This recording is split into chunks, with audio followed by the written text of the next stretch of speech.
자, 부가가치세부터 보겠습니다. 부가가치세 과세 대상이 되는 재화나 용역을 여러분들이 공급하고자 한다. 그럼 이건 소비세예요. 소비세. 소득세가 아니라 소득에 대해서 부과하는 세금이 소득세고요. 소비 행위에 대해서 부과하는 게 소비세입니다. 자, 여러분들이 커피 매장을 차렸습니다. 소비자가 커피를 마시러 왔어요. 그럼 여러분들이 커피 가격이 뭐 5,500원이다 라고 했을 때 뭐 쉽게 이해하기 쉽게 5,000원은 순수한 매출 가격이겠고 500원은 거기 부가세 포함된 거 부가세를 담은 거잖아요. 5,500원 받고 이제 커피를 팔았어요. 그러면 순수하게 자기 매출은 5,000원이고 500원은 매출로 인해서 부가가치세를 소비자로부터 내가 받아놓고 있는 거예요. 내 게 아니에요. 이거 세무서 갖다 내야 되지. 이게 매출 부가가치세예요. 오케이? 자, 이렇게 소비세입니다. 세금 부담이 최종 소비자한테 돌아가는 간접세이기도 하고요. 세금을 직접세, 간접세 이렇게 나눌 때가 있는데 궁극적으로 담세자가 누구냐? 담세자와 납세 의무자가 이게 동일하면 직접세고요. 담세자, 세금을 부담하는 자와 납세 의무자가 다르면 간접세입니다. 자, 여러분 커피 팔았는데 5,500원, 그중에 500원 부가치세, 5,500원을 다 받고 여러분이 고객한테 커피를 팔았다라고 했을 때 그 500원이라는 부가가치세 명목으로 받은 거는 여러분 주머니에 나온 게 아니라 소비자 주머니에서 같이 나온 거잖아요. 부가가치세 납세 의무자는 여러분 사업자예요. 근데 그 세금을 부담하는 자는 저기 소비자 주머니에 나온 거기 때문에 소비자가 부담한 거야. 납세 의무자와 담세자가 다르기 때문에 부가가치세는 이제 간접세다라고 부르는 거예요. 소득세, 법인세는 직접세겠죠. 그다음 뭐 담배 소비세나 뭐 부가가치세나 개별 소비세 이런 것들은 다 이제 간접세가 되겠죠. 주세 이런 것들. 자, 일반적으로 과세 사업을 영위하는 개인 사업자 또는 법인 사업자는 재화나 용역을 공급할 때 그 대가로 순수한 매출 대가 아까 5,000원 말고 별도로 500원 이거를 세금계산서 등을 발행해 주면서 10%의 부가가치세를 더 받는다. 그죠? 근데 그 뭐 물론 커피 매장에서 세금계산서를 발행하진 않아요. 발행 안 해도 돼. 뭐 신용카드 매출 전표에 다 찍혀 나오니까 일반적인 얘기를 하는 겁니다. 그러면 우리 부가가치세에서의 세자를 뺀 부가가치는 뭘 의미하느냐? 매출액과 매입액의 차이를 학문적인 정의예요. 그냥 듣고 잊어버리셔도 돼요. 내가 뭐 상품 매매를 한다. 100원에 사와서 500원에 팔았다. 그럼 내가 창출한 부가가치는 400원이죠. 매출액과 매입액의 차이. 학문적인 이제 부가가치의 설명입니다. 자, 그냥 표 보세요. 부가가치세는요, 국세입니다. 국세. 세금에는 이제 국세와 지방세, 관세는 이제 빼고요. 국세와 지방세로 나누고요. 이제 국세와 지방세, 이제 내국세와 또 관세는 아닌데 관세 빼고 내국세 안에 한 꼭지가 부가가치세입니다. 부가가치세. 아, 부가가치세가 국세구나. 그래서 세무서를 거쳐서 국세청으로 들어가는구나라고 생각하시면 돼요. 지방세는 세무서, 국세청하고 상관이 없잖아요. 어쨌든 부가가치세는 국세다. 자, 신고 납부 보겠습니다. 자, 사업자는 예정신고기간, 그 다음 무슨 확정신고기간 이 표를 보세요. 표를 보시면 예정신고, 확정신고가 있는데 1년을 기준으로 볼게요. 일반적인 얘기부터 먼저 해볼게요. 일반과세자의 제1기 과세기간은 1월 1일부터 6월 말일까지입니다. 일반과세자의 제2기 과세기간은 7월 1일부터 12월 31일까지입니다. 부가가치세의 과세기간은 6개월 단위예요. 6개월 단위. 그래서 1년 중에 앞에 6개월 단위인데 자, 1기 1월 1일부터 6월 30일까지 2기 과세기간은 7월 1일부터 12월 31일까지 다시 1기 안에서 앞 3개월, 뒤 3개월을 쪼갭니다. 그러니까 예정신고, 확정신고 뒤도 마찬가지 예정신고, 확정신고 이렇게 나눠요. 그래서 자, 예정, 확정으로 쪼개는구나. 각각 3개월씩이구나. 그래서 예를 들어서 1월 1일부터 3월 31일까지의 사업 실적을 이제 요게 6개월 중에 한 개 과세 기간 중에 3개월 예정 신고 기간이 끝났잖아요. 그러면 3월 30일부터 다음 달 25일까지 신고 납부해야 되는 게 이제 부가세입니다. 자, 4월 1일부터 이제 6월 30일 거는 이제 7월 25일까지 신고하면 되고요. 오케이.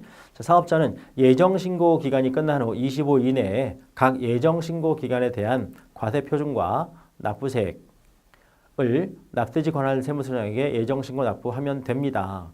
근데 개인 사업자는 이거 참 번거롭기 때문에 이게 세금에 대해서 잘 알지도 못하는 그런 상황이고 그런 걸 감안해서 예정신고 의무를 면제합니다. 대신에 예정신고 기간마다 직전 과세 기간, 그러니까 신규 사업자는 뭐 별도겠죠. 자, 그냥 계속 사업자인 경우에 직전 과세 기간에 대한 납부세액의 2분의 1에 해당하는 금액을 결정해서 세무서에서 고지서가 날아와요. 오케이? 단 징수할 금액이 20만 원 미만이거나 간이과세자에 해당한다. 그러면 과세기간 개시일 현재 일반 과세자로 변경된 경우에는 징수하지 아니합니다. 자, 20만 원 미만이거나 간이과세자에서 해당 과세기간에 이제 다시 일반 과세자로 변경되는 경우에는 이거 따로 이제 징수하지 않고요. 편의를 봐주는 거죠. 어쨌든 개인 사업자 예정신고 의무 면제받는구나. 거기까지만 기억하셔도 되겠습니다. 그다음 다만 이제 예정 신고를 했다. 아까 개인 사업자는 안 해도 되잖아요. 한 경우에는 이미 신고한 과세표준과 납부 세액은 신고하지 아니하는 게 맞고요. 혹시 오류가 있다면 모르겠지만 예정 고지세액을 납부한 개인 사업자. 아까 개인 사업자는 예정 고지서 날라온다 그랬잖아요. 납부한 사업자는 확정 신고할 때 이미 납부한 예정 고지액을 차감하고 나머지만 납부하면 됩니다. 그러니까 6개월치 정산하고 6개월 정산하고 그중에 나는 고지서에 따라서 얼마 냈네? 그럼 나머지만 내면 된다 이런 얘기예요. 개인 사업자 예정 신고 안 하죠? 고지서 날라오죠? 그럼 6개월치 신고할 때 6개월치 부가세 계산한 다음에 고지서 이거 냈으면 그 세금 빼고 나머지만 확정 신고 기간 끝날 때 그때 그 기한까지 신고하면 된다는 얘기입니다. 그 다음에 예정신고든 확정신고든 신고할 때 여러 가지 서류가 따라갑니다. 여러 가지 서류가 따라갔는데 매출처별 세금계산서학계표, 매입처별 세금계산서학계표, 뭐 혹시 해당한다면 영세율 첨부 서류 이런 것들 따라간다는 거 기억하시고 같이 제출하시면 됩니다. 이거 제출 안 하시면 신고 안 한 것처럼 돼버립니다. 자, 그러면 매출세액과 매입세액 개념 보겠습니다.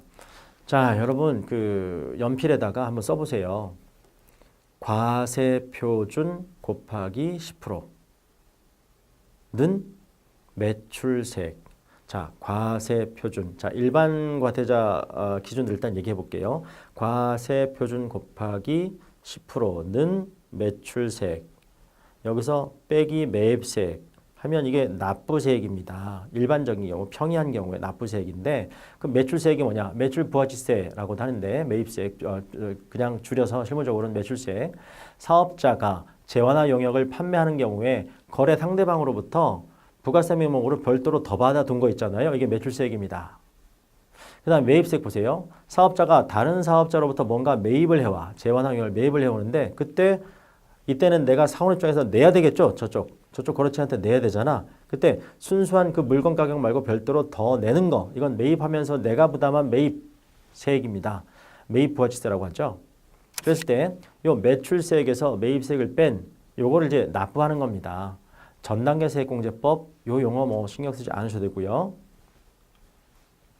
만약에 영세율 적용 사업자다. 주로 이렇게 수출하는 그런 경우에 적용되는 건데 자, 아까 제가 과세표준 곱하기 저기서 이제 매출액이라고 표현돼 있죠. 과세표준 곱하기 10% 빼기 매입세액은 납부세액인데 여기 10% 자리에 영세율 0%를 집어넣어요.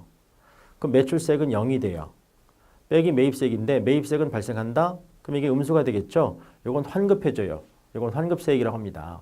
즉 매출세액, 매입세액 비교해서 이게 마이너스면 환급받을 수 있다는 거죠. 오케이. 근데 매입세액을 공제받지 못하는 경우도 있습니다. 면세사업자 같은 경우에 자 면세 물품을 구입했다. 자, 그건 나중에 얘기할게요. 면세사업자 얘기는 뭐 나중에 뭐 간단하게 지나갈 거고요. 혹시 내가 구입한 것 중에 요거는 면세 물품이다. 이런 걸 구입했다라고 하면 자 과세표준 곱하기 세율하면 10%인데 10% 과세표준 곱하기 10% 하면 이제 매출세액이죠. 빼기 매입세액인데 매입세액은 보통 이제 매입액 곱하기 10% 이렇게 적용되거든.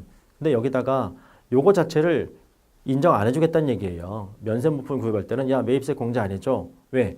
요 위에 있는 거를 이제 그 매출세액을 발생시키지 않는 그런 그 상황이기 때문에 이런 경우에는 공제받을 매입세액이 없어. 그래서 150원을 다 납부하면 되는 거예요.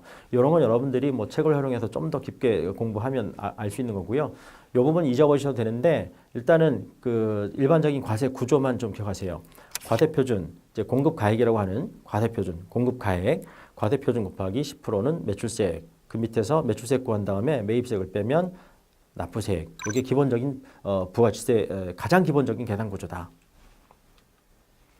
자, 일반과세자, 간이과세자 한번 얘기해 보겠습니다. 주로 소비자를 상대하고요. 그런 업종으로서 연간 공급대가죠. 공급대가. 공급대가는 부가세 포함한 금액 4,800만 원에 미달할 것으로 예상되는 영세사업자의 경우에는 간이과세자로 등록하면 됩니다.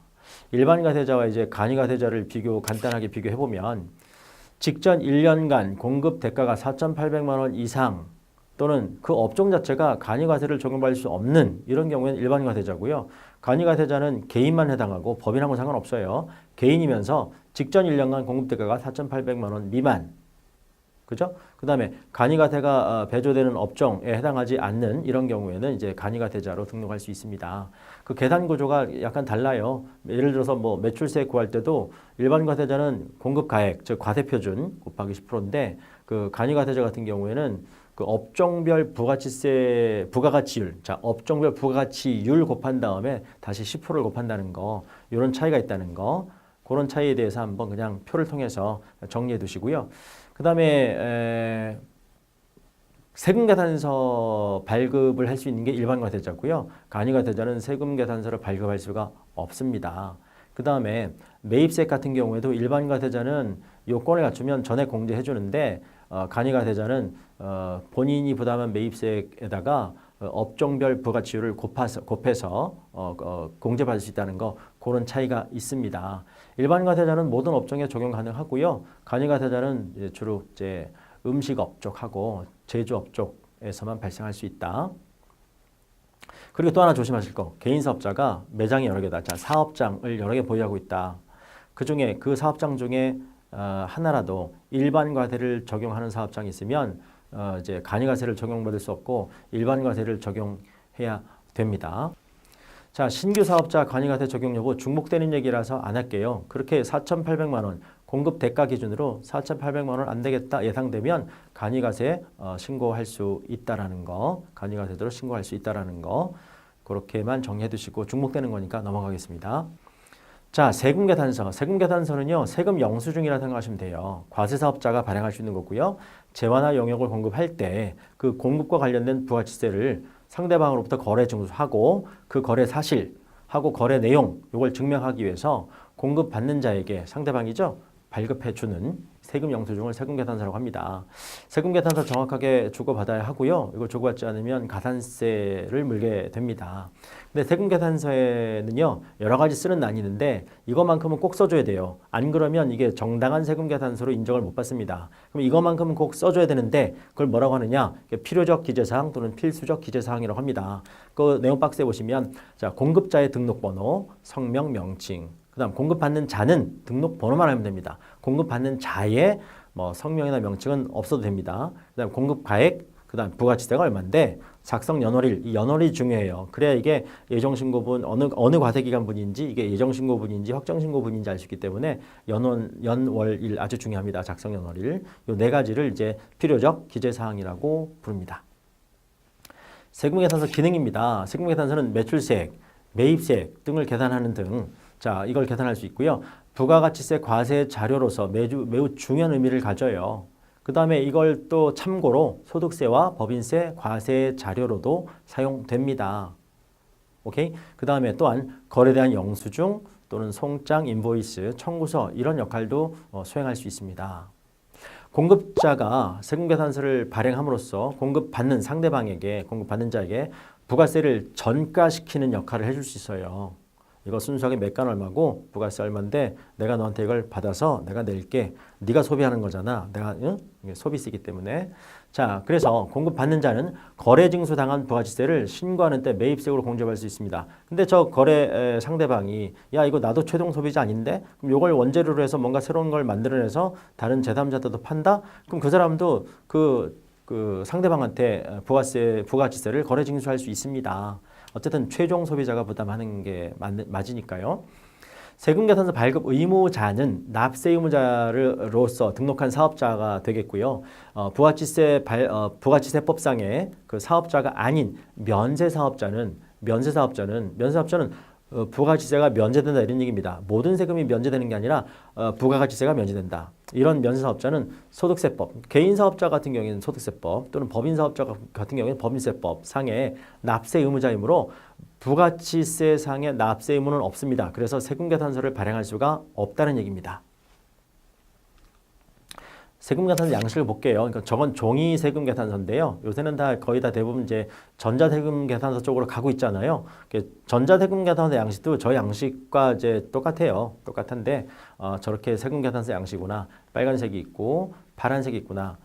이제 빨간색이 공급하는 사람이 보관하는 거고 파란색이 공급받는 자 보관용이구나. 요새는 이제 다 이제 국세청 홈택스를 활용해서 전자세금계산서 쪽으로 가고 있구나. 자, 전자세금계산서가 뭐냐? 국세청 홈택스를 이용하면 되고요. 법인사업자, 자, 법인세업자와 전자세금계산서 의무발급 개인사업자, 어떤 사람들이냐? 그 요건은 괄호 안에 있는 금액을 보시고 이 사람들은 전자세금계산서를 발급해야 됩니다. 그러나 전자세금계산서 의무발급 개인사업자가 아닌 경우에도 본인이 원하면 종이 아닌 전자세금서를 발급하고 전송할 수 있습니다.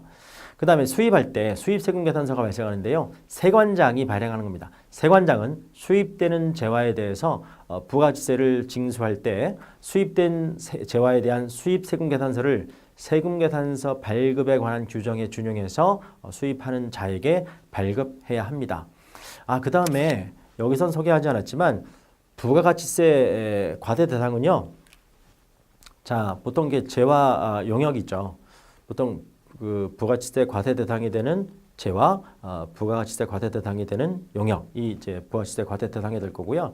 그 다음에 재화를 수입할 때 마찬가지로 부가가치세가 과세됩니다. 근데 용역을 수입할 때 이게 캐치가 쉽지 않거든요. 이제 그 부분은 이제 명시적으로 규정하고 있지 않아요. 어쨌든 부가가치세 과세 대상은 그 과세 대상이 되는 재화의 공급, 과세 대상이 되는 용역의 공급, 그 다음에 재화의 수입 이렇게 세 가지가 부가가치세 과세 대상이다. 거짓세금계산서 거짓으로 발행하면 불이익이 많습니다. 가산세뿐만이 아니라 형사상 처벌도 받을 수 있습니다.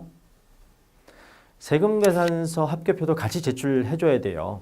과세사업자가 세금계산서 또는 수입세금계산서를 발급하였거나 발급받은 경우에 그러면 발급하였으면 매출처별세금계산서 합계표, 받았으면 매입처별세금계산서 합계표 이런 것들을 예정신고 또는 확정신고할 때 함께 제출해야 돼요. 안 그러면 이거 신고 안 한 겁니다.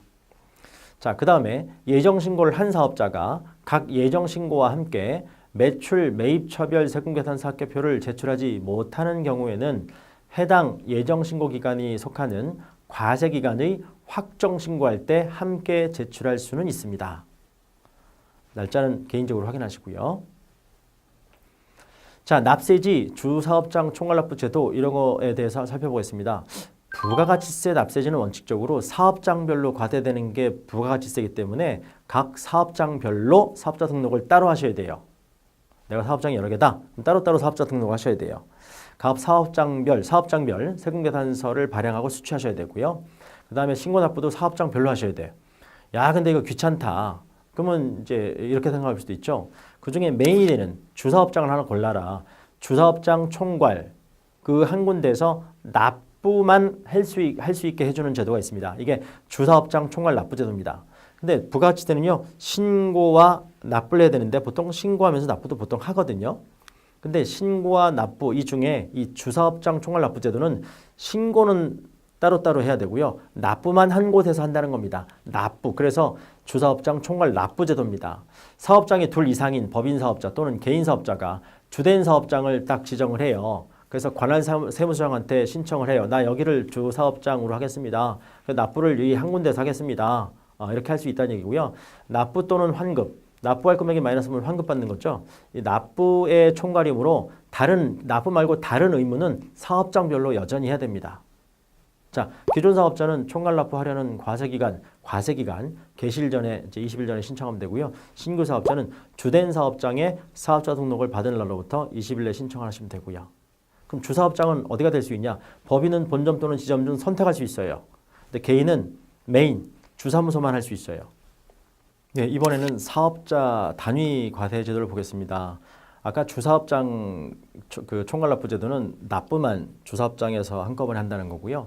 신고 및 기타 다른 의무는 따로따로 개별 사업장별로 해야 된다고 설명드렸는데 사업자 단위 과세 제도는 그보다는 좀 더 나아간 거예요. 자, 사업장이 둘 이상인 법인 사업자 또는 개인 사업자가 사업자 단위로 하나로 해당 사업자의 본점 또는 주사무소 관할 세무서장에게 등록해서 신청할 수 있고요. 그 사업자 단위로 등록한 기존 사업자도 그 사업자 단위 과세제도 사업자로 변경 등록을 신청할 수 있습니다. 그러니까 사업장 단위로 했어도 이걸 다시 묶어서 사업자 단위 과세 사업자로 다시 신청할 수 있습니다. 자, 그럼 이게 어떤 차이가 있느냐 앞에서 공부한 거하고 사업자 단위 과세 사업장이라 함은 아까는 그 법인 사업자 같은 경우에는 본점, 지점 중에 선택할 수 있고 개인은 주 사무소만 된다 이렇게 했는데 이 사업자 단위 과세 제도는 법인 같은 경우에 본점만 지정해서 신청할 수 있습니다. 그 차이가 있고요. 그 다음에 이거는 납부뿐만이 아니라 모든 거를 한 군데서 할 수 있다는 거예요. 납부뿐만이 아니라 모든 걸 한꺼번에 할 수 있다. 그렇게 정리하시면 되겠습니다. 영세율 제도 뭐 이게 여러분들이 자 보실 일이 있을까 모르겠지만 주로 이렇게 수출하는 제도에 대해서 적용해 주는 거예요. 수출. 자, 영세율 제도의 의의 보겠습니다. 소비지국 과세 원칙에 따라서 재화 등을 생산하는 국가에서는 부가세 과세하지 않고 소비하는 국가에서 과세될 수 있도록 그러면서 이제 국제적인 이중과세를 방지하고자 하는 제도인데 대부분 이게 수출하는 제도에 대해서 영세율을 적용해 줍니다. 그러니까 세율을 10%가 아니라 0% 적용한다는 거죠. 그러니까 아까 제가 일반적인 가장 쉬운 부가가치세 계산 구조가 과세표준 즉 공급가액 곱하기 10%는 매출세액 여기서 매입세액 뺀 게 납부세액인데 요 10%짜리에 0% 딱 집어넣으면 이 매출세액이 제로 나오잖아요. 그 다음에 이제 매입세액이 발생했다라고 하면 0 빼기 어떤 숫자니까 이게 마이너스 금액이 납부세액이 마이너스 나오잖아요. 이건 환급을 받을 수 있다 이런 얘기예요. 환급을 그래서 수출을 장려하는 그런 취지도 있다. 자, 직수출, 뭐 대행위탁 수출 다 되고요. 중개무역 방식의 수출 되고요. 위탁판매 수출 다 됩니다. 그리고 수출하는 재화 이외의 경우에 영세율을 적용하는 경우도 있습니다. 국외에서 공급하는 용역에 대해서도 적용해 주고요. 외화를 획득하기 위한 재화 또는 그러한 용역을 공급하는 그런 자한테도 그 영세율 제도를 적용해 주기도 합니다. 그 다음에 조세특례제화법에서 열거된 일정한 재화, 용역의 공급 이런 것들은 꼭 수출하는 재화가 아니더라도 법에서 영세율 제도를 적용해 주는 겁니다. 예, 이번에는 대손세액공제 보겠습니다. 대손세액공제. 대손은 이제 불량채권이에요. 불량채권과 관련된 부가가치세 이걸 이제 공제해버리겠다, 공제해주겠다는 얘기인데 의의 한번 보겠습니다. 재화나 용역을 외상으로 매출한 경우에 자 외상으로 매출했어요. 그럼 제가 공급자예요. 외상으로 매출해. 그럼 순수한 매출 대금하고 부가세를 포함해서 받으면 다행인데 이게 다 외상이다. 이게 다 외상이야. 순수한 판매 가격하고 부가치세, 매출세 이거 다 통째로 외상이다. 자, 받지 못했음에도 불구하고 공급시기인 인도일이 속하는 공급시기 이게 인도하는 시점이 공급시기가 되거든요. 그럼 부가세 과세해야 되는데 자, 공급시기인 인도일이 속하는 과세기간에 매출세액을 신고 납부해야 합니다. 근데 공급받는 자는 지급할 때 자, 지급할 매입 대금을 지급하지 않았음에도 불구하고 그 과세 기간에 매입세액으로 신고하여 공제받는다. 이게 무슨 얘기냐? 제가 공급자예요. 상대방이 공급받는 자예요. 그러니까 나는 외상으로 팔았어. 그럼 순수한 판매 가격도 못 받고 매출세액도 못 받았어요. 근데 저 사람 보세요. 저 사람도 부가세 신고할 거거든. 근데 저 사람은 매입세액이잖아요. 매입세액. 실제로 내가 나한테 매출세액은 저 사람한테 매입세액이라고요. 나는 지금 외상이라서 매출세액 마이너스 매입세액에서 납부세액인데 이게 돈을 안 받았지만 이 시기에 의해서 납부세액이 발생하니까 나는 부가세 되는데 저 사람은 나한테 부가세 외상으로 이제 다 한꺼번에 외상이기 때문에 부가세만 이제 따로 또 돈 달라고 할 수 없잖아요. 근데 저 사람은 자기 매출세액 마이너스 매입세액 하면서 납부세액 계산되는데 매입세액에서 공제 받아버려. 이 얘기예요. 제가 공급자, 상대방이 공급받는 자. 공급자는 이거 뭐 매출세액을 신고 납부해야 하고 저 상대방은 안 갚았는데 불구하고 또 그 매입세 공제 받아서 신고하고 공제 받아버리고 자 그러면 이 상황이 이제 좀 더 지나간 다음에 이후에 뭐 나중에라도 받으면 다행인데 이후 과세 기간에 공급받는 자가 저 사람이 폐업이나 파산 등의 사유로 더 이상 지급할 수가 없어. 외상 매입 대금을 내 입장에서 외상 매출 대금이죠. 이걸 받을 수가 없어. 그런 경우에 공급자 저죠. 거래 증수도 못한 부가치세를 나는 세무서에 갖다 내버렸고 공급받는 자는 자기가 부담하지도 않았는데 이거를 공제받는 문제점이 발생하게 돼요. 이런 문제를 해결하기 위해서 부가치세법에서는 폐업이나 파산 등의 사유로 대손이 확정된 경우 공급자는 이미 납부한 부가치세를 대손이 확정되는 과세기간의 매출세액에서 차감할 수 있고 공급받는 자는 저놈은 이미 공제받은 매입세액을 대손이 확정되는 과세기간의 매입세액에서 차감하는 제도입니다. 무슨 얘기냐? 자 보세요.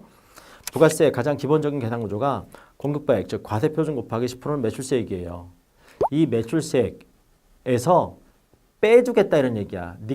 너 뜯긴 거 순수한 판매 대금도 뜯겼고 그 받지도 못한 그 매출세액도 너는 이미 더 세금을 신고해서 내버렸네. 아 이거 봐줄게. 그러면 이 매출세액에서 이게 없앤다는 얘기죠. 매출세액이 주니까 납부세액이 주는 거죠. 저 상대방은 너 매입세 공제받았지. 앞으로 공제받지 마. 매입세액에서 까버린다는 거고 그 납부세액을 증가시킨다는 거고 이런 상황이에요. 자 정리하면 과세표준 즉 공급가액 곱하기 10%는 매출세액인데 매출세액에서 조정하는 게 대손세액 공제예요. 내가 못 받은 매출세액이 있다? 매출세액에서 다음에 깔아 이런 얘기입니다. 자 요건이 있습니다. 일반 과세자의 부가치세 과세 대상인 채권일 것, 일반 과세자의 채권일 것 이런 얘기예요. 대손 사유 요건을 충족할 것. 무슨 얘기냐? 법인세법에서 또는 이제 토득세법에서 정하는 대손 사유를 충족해야 됩니다. 그 사유가 있어요. 오케이? 자, 그리고 뭐 채무자의 파산, 강제 집행, 형해 집행, 사업 폐지, 사망 실종, 실종 신고 이런 것들을 이제 원인으로 하는 그래서 이제 회수할 수 없는 채권에 대해서 대손세 공제를 적용할 수 있고요. 외상매출금 또는 미수금인데 상법 또는 어음수표법 상에서의 소멸시효가 완성되어 버렸다. 그러니까 더 이상 법에 호소할 수가 없는 상황이 돼버린 거예요. 더 이상 못 받는 거죠. 소멸시효까지 다 끝났으니까. 그 다음 대여금 선급금으로서 민법상 소멸시효가 끝난 거 이런 거에 대해서 이제 대손사유 요건이 이게 대손사유 요건에 해당하는 겁니다. 자 그리고 법에서 정한 기간 이내에 대손이 확정되어야 하고요. 대손세액 공제 신고서 등을 제출해야 하고 그 다음 예정 신고할 때는 대손세액 공제 적용 안 해줘요. 확정 신고할 때만 적용할 수 있는 겁니다. 자 이번 매입세액 자 보세요. 과세표준 또는 공급가액 곱하기 10%는 매출세액 여기서 매입세액을 빼주면 납부세액인데 매입세액은 일반적으로 요건을 갖추면 빼주는데 이러한 경우에는 이 매입세액으로 인정 안 해주겠다. 그러니까 안 빼주겠다 이런 얘기죠. 그죠? 매입세액 불공제다. 이런 것들이에요. 매입처별 세금계산서 합계표 제출 안 했구나 또는 부실기재했구나. 매입세액은 너 공제 안 해줄 거야. 세금계산서 안 받았거나 부실기재했다. 아 이거 매입세 공제 안 해줄 거야. 사업과 직접 관련이 없는 지출과 관련된 매입세, 접대비 관련된 매입세, 그다음 면세사업 및 면세사업 등의 투자와 관련된 매입세, 토지 관련 매입세, 왜 토지는 면세제하기 때문에 비영업용 소형승용차 구입 또는 임차 또는 유지 관련된 매입세액 안 해주겠다 이런 얘기예요. 비영업용 소형승용차, 비영업용 이 운수업에 활용되는 소형승용차가 영업용 소형승용차고요. 그게 아니면 다 비영업용 소형승용차입니다. 여러분 영업용하고 운수업용하고 이 용어 잘 보셔야 돼요. 비영업용이라는 얘기는 운수업에 사용되는 소형승용차 아니면 다 비영업용이에요. 자, 그 다음에 사업자 등록 전 매입세 공제지 않겠다. 이게 원칙인데 단 공급 시기가 속하는 과세 기간이 끝난 후에 그때로부터 20일 이내에 신청만이라도 해라. 등록 신청한 경우 그러면 이런 경우에는 해주겠다 이런 얘기예요. 자, 신용카드 매출전표 등 수령금액 명세서 이런 것도 이제 잘 챙기셔야 됩니다. 신용카드 매출전표 및 현금 영수증 이건 세금계산서 아니죠? 단순히 영수증이에요.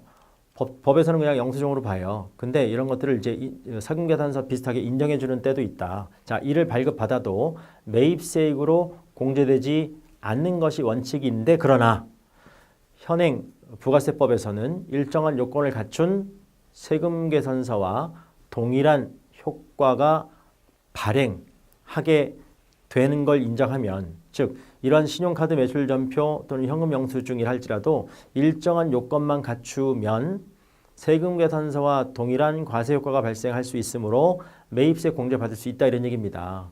공제 요건이 뭐냐? 자, 신용카드 매출전표 등 수령명세서, 수령명세서까지 같이 제출해다오. 신용카드 매출전표가 이만큼인데 이것만 딱 세무서에 내고서 네가 알아서 골라 이게 아니라 이거 수령명세서까지 이제 제출해라. 잘 정리해서 제출해라. 신용카드 매출전표 등을 그 거래 사실이 속하는 과세기간에 대한 확정 신고한 날로부터 5년간 보관해라. 세금계산서 발급 금지 업종, 미용업 등등. 자, 사업자로부터 발급받은 신용카드 매출전표 등이 아닐 것. 자, 세금계산서 발급 금지 업종, 얘네들 미용업 같은 경우에 이런 데서부터 발급받은 신용카드 매출전표 등이 아닐 것 이런 얘기. 간이가세자로부터 발급받은 신용카드 매출전표 아닐 것 이런 거만 좀 이렇게 충족되면 인정해주겠다 이런 얘기입니다.